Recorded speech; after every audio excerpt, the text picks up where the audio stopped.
What's up? I'm Rob, and this is Deep in the Plus. Here's where we go deep into the Disney Plus catalog and pull out some of the movies and TV shows that you haven't gotten around to yet, and we break them down and see if they're worth your time. This week we're traveling back to 1989 and the Disney classic Honey, I Shrunk the Kids. This is the story of inventor Wayne Szalinski, played by Canadian heartthrob Rick Moranis. Wayne is a brilliant yet absent-minded scientist building a shrink ray that would change the world, only it doesn't work, it just blows stuff up. When the kid next door hits a baseball through the window and it lands in the path of the machine's laser, it begins working, and Wayne's two kids, plus the ones next door, end up getting shrunk. Now the four kids have been taken out with the trash and have to find their way back across the world's most dangerous backyard, so Wayne can make them big again. It's a tale as old as time.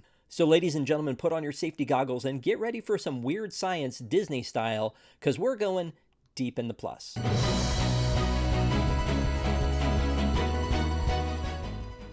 Hey guys, welcome back to The Deep. This week we have a very special guest with us from Dreamfinders and WDWNT fam. It's Nathan, and he is going to tell us why he loves Honey, I Shrunk the Kids. You picked this? I did, and thank you so much for having me on, Rob, because I kind of begged you to let me talk about this movie. Honey, I Shrunk the Kids is a film that is like really, really near and dear. I think there's some films that like whether I think this movie has a ton of quality. I'm not saying that, but there are some films that you look back with nostalgic eyes and you're like, I can't separate personal like feelings from the film. And sometimes that's the case with this one for me because like I remember my first trip to Disney World, still in a stroller. I don't remember much. I remember like some night parade going by, and I remember holding the souvenir that I wanted was the Honey, I Shrunk the Kids like little kids novelization picture book. Wow. So that was what I wanted, and it's got to be somewhere in my house. I need to like find it now.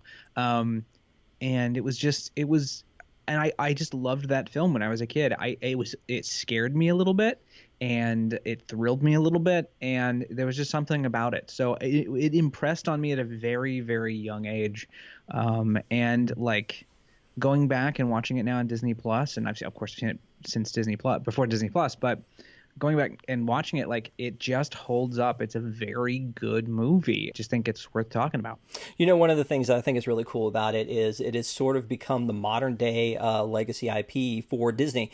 Obviously it had 3 movies in the franchise. One was straight to DVD, and then you had the TV series, and in the parks it was a big deal. So to me, like when I hear the music from this, and when I was rewatching it, it really kind of has an emotional tie with me to the music and the score, the James Horner. Is that it is kind of related back to the old Disney MGM studios for me, because it was such a big part of that. It was part of the backstage tour. When you would do Backstage Magic, there was a place where you'd come into the room and there'd be somebody on the bee, and they were going to show you how they did the bee scene from this movie. They had props from this movie, and also, obviously the Honey, I Shrunk the Kids playground. So it incorporates a lot with the parks for me, and so that I think is part of what gives me the feels for it. You were talking about some things that don't stand the test of time, and separating your feelings from your from is it a good movie? And that to me is Tron, the original, because I love that movie. I have a very emotional attachment to it, but I don't think I'd recommend it to anyone because I don't think it stands the test of time. So I think this one, you're right. I think this is still a good story. As I was finishing the movie, we were watching it as a family, and it was really easy to get into. I mean, I think one of the cool things about this movie is it keeps moving forward. Not to steal the line from the Robinsons, but it is a movie that is like, it's kind of a road story of the road to the house, to get back to the house, and all the things they throw in your path, and they don't make it redundant, and they keep it moving in almost, it's at least semi-realistic for a, running through a backyard type of a thing. Oh, and that's what's so crazy about the film. And it is at times horrific. Like the movie is very scary at times. And that comes from the fact that the story, like one of the, I think there was a couple of the first drafts were written by, and I think he almost directed it, but had to bow out, it was directed by, or written by Stuart Gordon. And Stuart Gordon wrote Reanimator. Like he's this horror guy, and really out there. And he like pitched this idea to Disney, and like its roots were very dark. And like, there's something to be said. Like there's a, Amy almost drowns in a pile of mud during a sprinkler. And like like Nick almost gets chopped up by a mower, and like he's like holding on, and they're screaming, and it's like Jurassic Park level kids screaming. It's not like, oh no, it's like legitimate terror screaming, and there's just something about that that's weirdly visceral. And like the title is so, I think it's sort of cheesy, and I love it now for sure, but like Honey, I Shrunk the Kids is a title that like falls right in line with classic Disney, like Computer Who Wore Tennis Shoes and like The Absent-Minded Professor. And this movie like has that title, but the aesthetic itself is like not at all like anything else Disney had done at that time. And I just think like when you kind of watch it and you're like, oh no, it would be absolutely terrifying if like scorpions came after me and I was like this big. Oh, the It's scorpion insane. scene, that one I think is pretty intense. Rewatching Yeah. that one. One of the things with the old Disney Plus movies as we're going through them that I keep pulling up is the rating. And this carries a PG rating to it, which it probably should. But some of those scenes, and you kind of touched on it, are kind of intense, and especially Yeah. the one where Auntie is attacked. That one, Dies. yeah, it's just In front of you. right? Exactly. And yet, when it gives you the warning at the beginning, it says, "Oh, look out! There's going to be tobacco use in here." It just seems a little bit like there's bigger things at play here. You mentioned that there could have been a different director. This is Joe Johnston's first movie, correct? Yes. That he directed. Yes. And looking back at his credits and the fact that he directed one of my favorites and one of yours, A Rocketeer, he's had some really big movies in his career. This one, the first Captain America movie. Yep. Like he's got, I mean, and maybe we'll talk a little bit about this at the end, but like he's at least right now slated to direct Shrunk, which is the like I guess the Fourth legacy sequel. You know, everyone's back, and that's sort of the I don't know, the Szalinskis awaken sort of thing. Okay. And like that's promising to me because he understood that tone, and like I hope that continues. But like yeah, he's like, and his work before this movie was like special effects for Star Wars. Like he was a legitimate special effects guy, and so he was able to bring that like understanding of it to really bring a lot of practical stuff to this movie. And you know, that's another thing I sort of worry about when I think about the future and what that might look like for the legacy sequel or whatever. Like I don't want a lot of CGI. Like I need to touch that oatmeal cookie in the backyard. Right. Like there's something, it's such a tactile movie, and that directly connects with the fact that they made a playground. Like we all wanted to be connected to that. We all wanted to touch the stuff that was in it, and it felt that way. So I think that was really good. Man, the playground, was so good, and I feel bad for people who haven't been able to do it. But like as we're watching the movie, and my kids are reliving those moments in the playground, the dog's nose breathing on you, and sliding down, like the leaves and getting on Auntie, and they really did a great job bringing that to life. And at the same time, it took up a lot of space. It didn't have a lot of I guess by today's standards, it didn't have a lot of safety measures for kids getting lost and things like that. And then they also, which they should get lost. It's a Honey, I Shrunk the Kids playset. Like if they don't adventure. get lost, separated from their parents, what's the point? Right, exactly. So I mean, I get those tie-ins with that, with Honey, I Shrunk the Audience. With it just kind of again goes back to the parks with me on some of this stuff, but.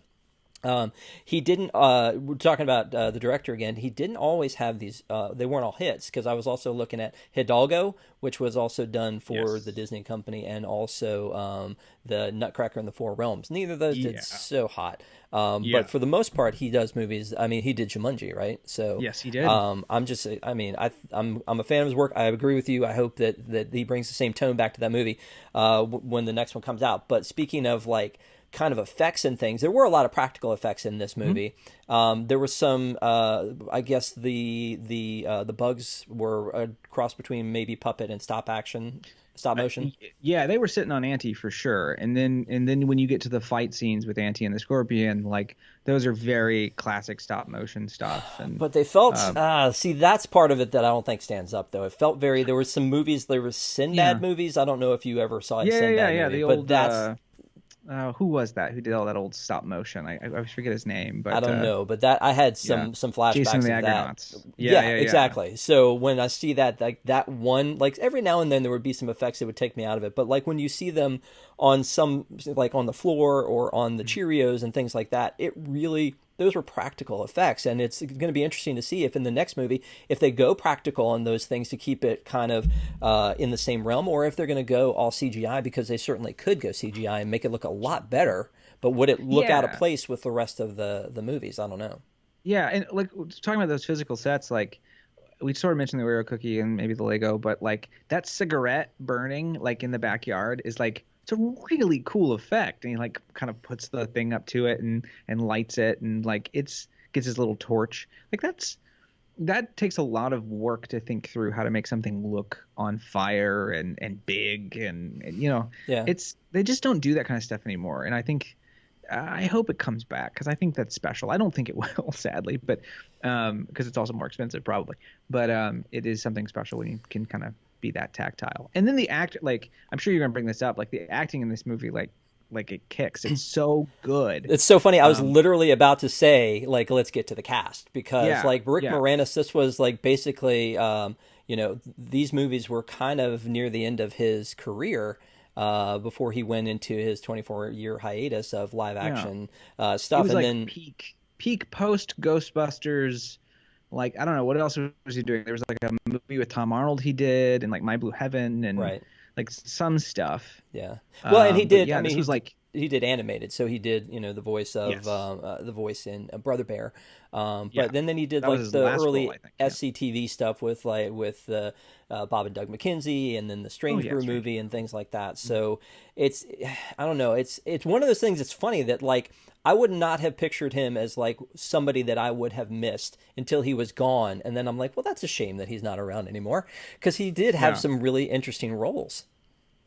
Oh, and he plays this part so well, because he spends the first half being distracted in a lot of ways. He's kind of, in, you know, weirdly enough, absent-minded. Like he's like, the movie's great with themes, like they're almost going through a divorce, like they're not, but like the movie starts with the mom like coming home from her mother's house because they got into a fight. Like it's pretty like serious stuff, and he's like, he gets so frustrated and like breaks up the shrinking machine, and which I made in Legos, by the way. I had like big Legos when I was a kid. Okay. And I made the shrinking machine, of course. And I remember putting an apple on my like dresser and like doing that whole scene. Do you still have it? My Lego shrinking machine? No, those were just big old pieces. It probably didn't even look like the shrinking machine. Okay. That would be something. If anybody wants to make a model kit, you have one that would buy it for sure. Maybe that little one that Nick makes. I always wanted that little one that Nick had. But he like destroys that machine, and like there's this that's a weird moment, because like he goes from befuddled and sort of like not knowing what's going on to really legitimately frustrated. And like it's some serious acting that kind of goes on in that moment, and it's like the destruction of their way to get out of the thing, and there's all this, like, it's a peak kind of thing. And then he spends the rest of the movie very focused. Like he has one goal, and he's got to get this one goal figured out. And that sort of helps bring everybody back together. So I just think he's so good in that role. Yeah, for sure. So let's talk about this too. I was talking about the effects. Some of them kind of take me out of it, and but I mean, not much. But I mean, you look at them, and by today's standards, they aren't the same. But there's a lot. I feel like there's a lot of stuff of the time that I wonder if kids today look at it and go, why is she wrapped up in that phone cord? You know, I mean, when Amy's in the kitchen and she's all wrapped up in the phone cord, it's like, what is that? That is so weird. And when the mom is at the mall and she wants to call home, she uses a payphone. Yeah. You know, and then like Matt Frewer actually had hair at this point. So I mean, there's a lot of things that like really date this movie a lot. Matt Frewer, he's so. Let's talk about him for just 1 second. Sure. Like, not enough credit goes to Matt Frewer as playing the neighbor. I don't even know his name. I can't even remember his name, but the Big the Russ neighbor. Thompson. Big Russ Thompson. There we go. Big Russ Thompson. Right. Big Russell. So like he is like so funny in this movie, and so whiny, and like so frustrated. And he does it in such a, I mean, for people that don't know who this actor is, like the best thing that they kind of remember him from is Max Headroom, because he played Max Headroom as well. Right. But like, I wish, he's such a great character actor, and this is like one of those few times where I feel like he kind of was on the forefront. And it's just really fun to see him play the part. And like, you know, I'm trying to remember the one, like whatever the down payment was for the fishing trip. Like, 80 and then they bucks. do the thing. Yeah, $50, May, and then like he does the thing with the fishing. Like, I love that stuff. He's just super funny in it. One of the things, though, about him is that he comes off in the beginning when Wayne's making all the noise, and he is using this like almost deep, almost Southern accent that he does not really carry within the rest of the movie. No. It's like they're trying to tell you it's like some sort of a regional thing, and he's got this. He's like, well, that darn neighbor of ours, and then it's like it's kind of gone after a while. So, Yeah, I don't know if that was a choice or not. yeah, that that was at that point. that was interesting. But he's also in this one kind of playing the man's man, which is kind of not a Matt Frewer thing to do. Like he's and clearly it's not working for yes, him. correct. Correct. Christine Sutherland was in this, and she was. I know her from Buffy the Vampire Slayer as Buffy's mom, but I forgot she was in this. Marcia Strausman was on Strausman. Welcome Back, Kotter, and you know, I feel like between that and this, to me, that's the only thing she's ever done. I'm sure she's done other things, but those are the only important. Well, and she sadly she contributions. passed away, I think, like 2 or 3 years ago. So Wow. yeah, she's like kind of young. So I think it was cancer, but like yeah, like that's sort of what she's known for. And I'm sad she won't be in the new one too, because Strausman, like she was in. Well, she wasn't in the last movie. She did two. She did the first one, the second one, and then the attraction. Gotcha. But bowed out for Shrunk Ourselves. But So let me talk about the TV series for just a minute because please. Yeah. So Yeah. Peter Scolari from Bosom Buddies, the not Tom Hanks from Bosom Buddies, ends up being The new heart. Oh, okay, sure, Peter sure, Scolari. Sure, yeah. He plays Wayne Szalinski in the TV series. Well, it is like if Disney had a multiverse, like this Szalinski family is like somewhat like Dimension X or something. They are not at all like the family that we see in the movies beyond Wayne being Wayne is far more Peter Scolari than he is in the movies. Like he's more quirky and kind of nerdy, outright nerdy. I feel like Rick Moranis always sort of downplayed it. Like he'd say something kind of nerdy and be like, "Oh, is that nerdy?" Like he wouldn't like it was just kind of his thing. And Scolari would just like lean into it. So like, "Oh, I love it. Like I'm so excited about this thing," which was fine. But like, yeah, and then it's just like Amy is closer to Nick's age and Nick is a little older. Amy's a redhead, even though her mom's still blonde. Like it doesn't make a lot of sense, but it's kind of fun. Like I wish it was on Disney Plus. I don't talk about nostalgia probably for things aren't very good. I don't think it's probably any good. I don't think like it's very, very weird. They discover leprechauns. They become spies in an episode. They do cloning at one point. Wayne and his brother, which the brother shows up in the third movie, but it's a different actor in that movie too. But they end up getting, this is the weirdest episode, they end up getting shrunk and like left at a McDonald's. And so they end up at one point surfing on butter against the flat iron, like the grill. It's a weird show. Nick discovers ghosts. Like the house is automated and falls in love with Wayne and tries to kill everybody. Like it's a very weird show. Well, and clearly you were a super fan. I mean, I watched every episode. Yeah, sure. I was going to say it's you seem to be very very connected to this universe. Which again, I mean, it is a neat property. I'm glad they're bringing it back. It's interesting to me that if this is true, that the choice of Josh Gad as his son. Do we know if he's playing Nick or if he's playing Adam? That's a good question. I think he's playing Adam. Okay. And if he's playing Adam, I'm okay with it. Nick feels a little older, and Nick seems a little. I don't know. There's and I hate to be this way, but like there was a picture like Gad was like at the gym doing like CrossFit or something I'm guessing for a role because that's what actors do, and I was like, is he trying to like trim down to play Nick or because like Gad's like not necessarily.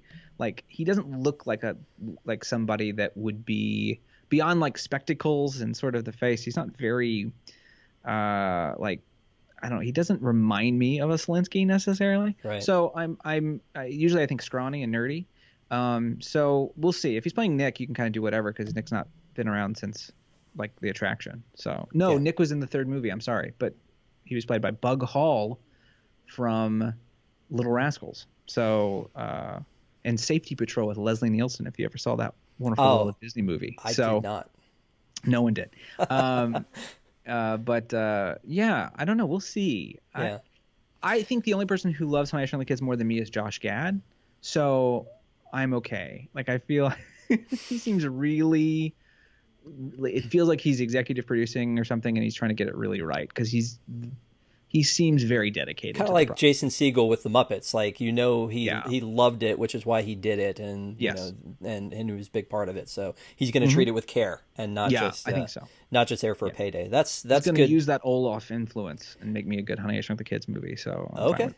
Yeah, hopefully. Well, and maybe bring some sort of attraction back to the parks. Who knows? Gosh, wouldn't that be amazing? That Magic Eye Theater is just sitting there. Like there ain't no reason not to just put a new version of Honey I Shrunk the Audience in there, in my opinion. But we'll see. I still think they should find a way, and I'm sure it's like in a junk heap somewhere buried underground. But the old Honey I Shrunk the Kids playground would be great at some sort of resort. For sure. I mean, that would have been a neat thing to do and put somewhere, especially like maybe All-Star Movies, where they could actually still have it be part of the movie theme. But that's just my nostalgia, and I miss the thing. And I'd prefer to have Batu than I would have that, but that's not a conversation for this time and place. Let's talk a minute about that score, because you were talking about James Horner in the score, which is interesting because this is the only time you'll ever hear that theme song, I think. For this movie, because it used sort of a tune from a different song. I'm trying to remember the name of the song. But basically the people who owned that song sued Disney for using it as sort of a motif inside of the main theme. And that's why I interviewed Bruce Broughton, who did a lot of music for Epcot and different rides. And one of the things he did was he did the music for Honey I Blew Up the Kid and the attraction. And he had to come up with a completely new theme, because they were like legally not allowed to use the theme from the first movie.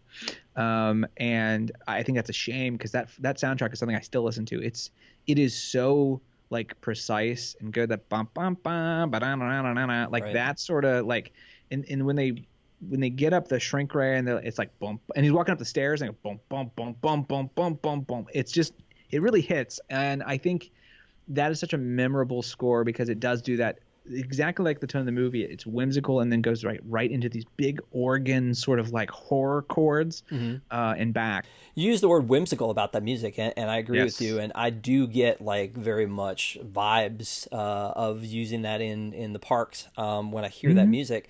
But it feels very Danny Elfman to me. There's parts of it that have that sort of Pee-wee's Big Adventure sort of vibe to it. So I actually had to like verify that it wasn't him because of that feel that it had to it. But that's a shame, because that is a big part of any Disney movie, is a lot of times the score, the Pirates theme, or the music from it, like an animated movie. So it is a shame that they can't continue to use that. Stories like that. Who knows now? I mean, Disney's got in-game money. They can probably get the rights to some song if they want to use it at this point. So who knows? In-game money. Okay. Yeah. Then all that said, Nathan Hartman, would you recommend this movie? I couldn't recommend it higher. I think it's one of the I think it's one of the best kids movies probably ever made. And that's not me. Like, I really legitimately think so, because it treats kids as thinking people who can handle emotion, and it allows kids to be scared, and we don't do that very much anymore. But it doesn't over scare kids either. It's not like, I loved Indiana Jones growing up, but I kept my face covered when the Ark opened, like every time, right? That was too much for me, but I could handle what Honey I Shrunk the Kids was giving me. And I think it's one of those movies that can be used as a kind of a tool. Like, you wouldn't want to be too young and see it, because it is kind of scary. But it does that fine line of being really laugh out loud funny and then playing that really well. And I think it's good for kids. And I think it's it reminds me of the Goonies, I think, is another way of putting it, like that tone of allowing kids to be a little scared while watching a movie. And I think that really does lend itself to sort of a legendary status. It's just one of those movies that it really truly does hold up. So I'd love it. I love it very, very much. Yeah, I would agree with you. I would recommend this one, but I would also have a caveat about the fact that it is a little dated. I mean, it does stand up, and Mm-hmm. we are looking at it through kind of, I want to say like rose-colored glasses a little bit because we liked Sure. it before. It doesn't mean that it's not going to stand the test of time, but it does have a little bit of a dated feel to some of it. But that said, Sure. if you're at all a Disney fan, this is like I said, a Disney IP like that is a theme that runs throughout the parks. Little pieces here and there. Some of the images, like the kids walking across Quark's nose, that is an iconic image Yeah. from Great Movie Ride and some other things that you've seen before. So I think you need this piece of your Disney history, but at the same time, it is a good family movie. I just would say, hey, it's going to be just a tad bit dated, not overly dated, and it's not slow. That's, I think, one of No, the it's things not slow. that a lot of older movies is slow, and this one did not feel slow at any given time. It progressed very, very well throughout. Yeah. And I think for a 1989 movie, it held up really well. So I would Yeah. definitely recommend it too. And if you're watching this and you agree with us or disagree, we'd love to hear from you. Give us your comments down below or hit us up at Deep in the Plus on Twitter, Instagram, and Facebook. And Nathan, thanks for reviewing this movie with me. I appreciate Yeah. it, man. Happy to. All right, Nathan. So you know how this works. It's your pick of the week. What are you feeling this week? What's the one you want to recommend? Well, Rob, when I'm sitting down in my kitchen with a bowl of Cheerios, making sure I'm not eating my children, Sure. I am going to be watching the sequel to the film we just talked about, which is Honey, I Blew Up the Kid. Honey, I Blew Up the Kid is slightly tone-wise a little bit different. It's less a horror movie and more of a semi-monster movie because, of course, the title says it all. Their son Adam gets not shrunk, but gets enlarged and continues to grow when he gets close to electricity until he is King Konging it around Las Vegas. It is sillier, I think, than the original, but I think it's still a lot of fun. You get everybody back, including a much older Nick, and Amy shows up for like 5 seconds to go off to college because they had nothing for her to do. First movie role by Kerry Russell. And and Lloyd Bridges, Jeff Bridges' father, is in it, and he has a great role too. So it's a lot of fun. I also got to Randall Kleiser, who directed the film. He also directed Grease and White Fang for Disney, and he also directed Honey, I Shrunk the Audience. I got to interview him for my podcast Dreamfinders, so that'll be coming up in a little bit. So we got to talk about Honey, I Blew Up the Kid, and so that's been fresh in my mind, and it's not the same, but it is still quite the joy. The line that I always love from that one is when Marcia Strausman says, "Daddy's mean fun and mommy's mean business." We use that a lot in our home when we were growing up, or when our kids were growing up, to quote that because it is true. So I do love that movie as well. There's a great line where he says, I'm trying to remember the exact place, but I say it a lot when I have to go to the bathroom or something. It's the kid says "bafoom, bafoom," and they're trying to like make it sound like a foreign language. And goes, "Oh, bafoom," it just means thank you for taking me to the lab on a Saturday, and it makes me laugh every time I hear it. And so now and then, if I go, I have to go to the bafoom, bafoom, I still say that because of that stupid movie, but it's a lot of fun. And I'm sure people do not judge you at all for that, especially not understanding the context. At this point, if you don't expect weird, unique, niche Disney stuff from me, you're probably not hanging around me anymore. So that makes sense. No. Mm-hmm. So for my pick of the week, I picked also a sequel, but not a sequel to this, obviously. Which is Little Mermaid Return to the Sea. So it was Little Mermaid 2. It was a direct-to-video, and we reviewed a direct-to-video, the first one, which was The Return of Jafar, and it was not a great movie. Return of Jafar obviously it didn't have Robin Williams, had a lot of holes in it. The animation wasn't great. This one I feel like was a good story. There was a reason for this movie. It was kind of a reverse from The Little Mermaid, where she wants to be part of man's world, but now her daughter Melody is around, and Melody just wants to go back to the sea. She doesn't know about her mom's past, which, obviously is very frustrating. Whenever you're looking at it, you're yelling at the screen going, just tell her. But of course, then you wouldn't get into the madcap weirdness of the movie. And what's cool to me about this one, too, is this is 11 years after The Little Mermaid. It came out in 2000, and it still has most of the voice cast. So you still have Jodie Benson as Little Mermaid. As Ariel. You still have Samuel Wright as Sebastian. You have Tara Strong as Melody. And so it's really kind of cool to have all these voice actors back for this movie, and then having Tara Strong added to it because she is an awesome voice actress. So, but for some weird reason, and I don't know why, Prince Eric doesn't return. So Rob Paulson plays his voice in this one. But it is still a really good movie. It's it's a reverse adventure. She going back to the sea. Ursula's sister has come to avenge Ursula and pick up the mantle where she left off. Yeah, exactly. You killed my sister. So it's a neat movie. It's a fun movie. It was a big deal in our household growing up for my son, actually, not my daughter, but my son. And he always called it Melody Movie, and we always had to watch it. And this one, again, kind of like we talked about Honey, I Shrunk the Kids, it actually stands up, which I don't think a lot of these direct-to-video movies stood the test of time. This one stands up, and I would highly recommend it. So, again, thank you, Nathan. Really appreciate it. And if you haven't yet, please like and subscribe to this channel. We've got all kinds of great content for you, and especially while the parks are closed, what else are you going to do? So join us for all of our fun. And thanks again for listening. Appreciate it. Have a good one. Bye, everybody.